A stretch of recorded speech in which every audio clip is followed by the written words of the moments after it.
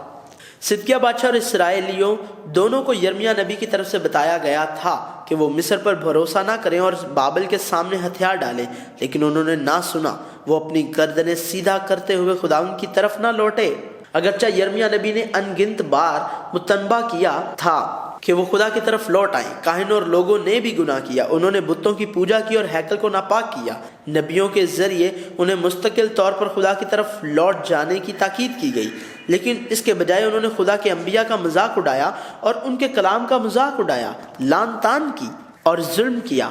اس طرح جنوبی یہودا فتح ہوا اور بابل کے بادشاہ نبوکد نظر نے 3 بار اسیر کیا۔ پہلی اسیری یہویاکیم کے دور میں، دوسری اسیری یہویاکین کے دور میں اور تیسری صدقیہ کے دور میں کی گئی تھی۔ اب ہم یرمیہ کی طرف جاتے ہیں۔ خدا کے لوگوں کا کیا گناہ ہے؟ یرمیہ نے پہلے خدا کے لوگوں کے گناہوں کی نشاندہی کی۔ وہ خدا کو نہیں جانتے تھے، برائی کرنے میں ماہر تھے، پر نہیں جانتے تھے کہ اچھائی کیسے کریں۔ خدا کو تسلیم نہ کیا، انسان پر یقین رکھتے تھے، جسمانی طور پر اپنی طاقت بنائی، اپنے دلوں کو خدا سے دور کیا، خدا کی بات نہ مانی، خدا کے آئین کو نہیں جانتے تھے، خدا کی شریعت کو ترک کیا اور خدا کی آواز کی تعمیل نہیں کی، خدا کو ترک کیا اور خدا کی شریعت کی تعمیل نہیں کی، خدا کے شریعت کی پیروی نہیں کی اور خدا کے احکامات اور خدا کے آئین کی تعمیل نہیں کی۔ انہوں نے خدا کا ڈر بھی نہیں رکھا، یہاں تک کہ یہ بھی نہیں کہا کہ انہیں خدا سے ڈرنا چاہیے۔ خدا کو بھول گئے اور خداوند کو ترک کیا، خدا کی تلاش نہیں کی، خدا کو دھوکہ دیا، انصاف پر عمل نہیں کیا، حق کے لیے تلاش نہیں کی اور دوسرے معبودوں کی پوجا کی۔ نیز نبی نے جھوٹی پیشن گوئی کی، کاہنوں نے اپنی طاقت سے حکمرانی کی اور لوگوں نے انبیاء اور کاہنوں کی بدی کی حمایت کی۔ نبی اور کاہن سب ہی بدکار تھے، مکروہ حرکتیں کرتے ہوئے شرم محسوس نہ کرتے، خدا سے برگشتہ ہوئے، مکر پر اصرار کیا، واپس آنے سے انکار کیا اور کہا ہم اپنے منصوبوں پر چلیں گے اور ہر ایک اپنے برے دل کی سختی کے مطابق عمل کرے گا۔ انہوں نے اپنے دلوں کا ختنہ نہیں کیا۔ خدا کے لوگوں کے گناہوں کے لیے خدا کی سزا۔ خدا نے اپنے لوگوں کے گناہوں کی سزا کا اعلان کیا۔ خدا تمام گناہوں کی سزا دے گا، عدالت کرے گا، انہیں الٹا گرانے کی سزا دے گا، کوئی رحم نہیں کرے گا۔ خدا کا چہرہ غصے میں ان کی طرف مڑے گا اور برکت نہیں دے گا۔ ان پر وبا، افعی اور زہریلے سانپ بھیجے گا جن پر جادو کے ذریعے قابو نہیں پا سکے۔ ناگدونا کھلایا اور انہیں اندرائین کا پانی پینے پر مجبور کیا۔ وہ تلواروں، کال اور وباؤں سے تباہ ہو جائیں گے اور جھوٹے نبی تلوار اور کال سے ہلاک ہو جائیں گے۔ انہیں تلوار سے قتل ہونے اور کتوں سے پھاڑے جانے اور ہوا کے پرندوں اور زمین کے درندوں سے نگلے جانے اور تباہ ہونے کی سزا دی جائے گی، اور انہیں زمین کی تمام مملکتوں کے لیے ناگوار بنائے گا۔ اور خدا نے کہا کہ یہ تباہی ان پر آئی کیونکہ انہوں نے گناہ کیا، اس کی اطاعت نہیں کی، یا اس کی شریعت یا احکامات یا معاہدوں پر عمل نہیں کیا، لہٰذا خدا نے ان کو ترک کر دیا۔ اس نے کہا کہ وہ سب سے پہلے ویران ہوں گے، تباہ نہیں کیا جائے گا، بلکہ خدا نے کہا کہ میں تم کو بالکل فراموش کر دوں گا اور تم کو اور اس شہر کو جو میں نے تم کو اور تمہارے باپ دادا کو دیا اپنی نظر سے دور کر دوں گا، اور میں تم کو ہمیشہ کی ملامت کا نشانہ بناؤں گا اور ابدی خجالت تم پر لاؤں گا جو کبھی فراموش نہ ہوگی۔ نہ شفقت کروں گا، نہ رعایت اور نہ رحم کروں گا کہ ان کو ہلاک نہ کروں۔ تجھے مناسب تنبیہ کروں گا اور ہرگز بے سزا نہ چھوڑوں گا اور انہیں تباہ کروں گا۔ نیز خدا ان کو بکھیر دے گا اور تلوار سے ان کا پیچھا کرے گا اور یہاں تک کہ وہ تباہ ہو جائیں۔ ان پر ہاتھ بڑھائے گا اور انہیں تباہ کرے گا، رحم کا مظاہرہ نہیں کرے گا، اور بالآخر اگر وہ خدا سے فریاد کریں تو بھی خدا نہیں سنے گا۔ خدا اس چرواہے سے ناراض رہے گا جس نے ریوڑ کو تباہ کیا اور پراگندہ کیا، ان لوگوں کے خلاف ہوگا جو اس کی باتوں کو چراتے اور اس کے لوگوں کو دھوکہ دیتے ہیں۔ یہودا کے شہروں کو رہائشیوں کے بغیر خوفناک بنجر زمین بنائے گا، یہ سارے ملک ویران ہو جائیں گے۔ یہ قومیں 70 سال بابل کے بادشاہ کی خدمت کریں گی، یہ کہتے ہوئے کہ خدا دنیا کی قوموں میں پھر بکھیرے گا۔ خدا نے واپس آنے کا کہا، خدا نے مسلسل اپنے لوگوں کے واپس آنے کے لیے بھی کہا۔ خدا نے خدا کے بندوں نبیوں کو مستقل مزاجی سے اور مسلسل بھیجا، لیکن انہوں نے سنا نہیں۔ بہرحال خدا نے کہا، اس کا مطلب یہ ہے کہ صرف خدا ہی سچا ہے۔ خدا نے اعلان کیا کہ میں سچا خدا ہوں، میرا نام رب الافواج ہے، اپنا ہاتھ اور اپنا زور انہیں دکھاؤں گا تاکہ وہ جان لے کہ میرا نام خداوند ہے، جس نے سمندر کی حدود کو قائم کیا۔ خدا نے دن میں روشنی کے لیے سورج اور چاند اور ستاروں کو، رات کو روشنی کے لیے دیا، اور سمندر کو معجزن کیا جس سے اس کی لہریں شور کرتی ہیں۔ میں خداوند تمام بشر کا خدا ہوں، میرے لیے کوئی کام مشکل نہیں ہے۔ خدا جو پورا کرتا، بناتا اور قائم کرتا ہے، اسی نے اپنی قدرت سے زمین کو بنایا، اسی نے اپنی حکمت سے جہان قائم کیا اور اپنی عقل سے آسمان کو تان دیا ہے۔ وہی قادر مطلق خدا ان کا شوہر اور باپ تھا۔ خدا نے پکارا اور وہ میری نو بیہتا جوڑے کی محبت کو یاد کرتا ہے۔ برگشتہ اسرائیل واپس آ، برگشتہ لوگوں واپس آؤ۔ اے اسرائیل اگر تو واپس آئے، اے اسرائیل اگر تو میری طرف واپس آئے، تو تم سب اپنی اپنی بری راہ سے اور اپنے برے کاموں سے باز آؤ۔ اے میرے لوگوں، اس میں سے نکل آؤ، اور تم میں سے ہر ایک خداوند کے قہر شدید سے اپنی جان بچائے۔ میری سنو، اب تم اپنی روش اور اپنے اعمال کو درست کرو، اور خداوند اپنے خدا کی آواز کے شنوا ہو۔ مجھے پکارو اور میں تجھے جواب دوں گا، اور بڑی بڑی اور گہری باتیں جن کو تم نہیں جانتا تجھ پر ظاہر کروں گا۔ مجھے جاننے اور سمجھنے سے میں خوش ہوں۔ مبارک ہے وہ آدمی جو خداوند پر توکل کرتا ہے، جس کی امیدگاہ خداوند ہے۔ اپنی بدکرداری کا اقرار کر، اپنے دل کو شرارت سے پاک کر، اپنا ختنہ کراؤ، ہاں اپنے دلوں کا ختنہ کراؤ۔ تاریخ کی کتابیں، شاعری کی کتابیں اور یہاں تک کہ اناجیل کا ریکارڈ بھی ایک جلد میں بائبل کے پورے بہاؤ کا اظہار نہیں کر سکتا ہے۔ اگرچہ یسایہ اور یرمیہ کی کتابوں کی لمبائی اور حجم سب سے زیادہ ہے، لیکن آنے والے مسیحا یسوع مسیح کا انکشاف انبیاء کی آنے والی کتابوں میں مزید تفصیل کے ساتھ ہوگا۔ اب یرمیہ کی کہانی جو فیصلے اور نجات کا اعلان کرتی ہے، اور یسوع مسیح کی کہانی جو تیزی سے سامنے آ رہی ہے، جاری ہے۔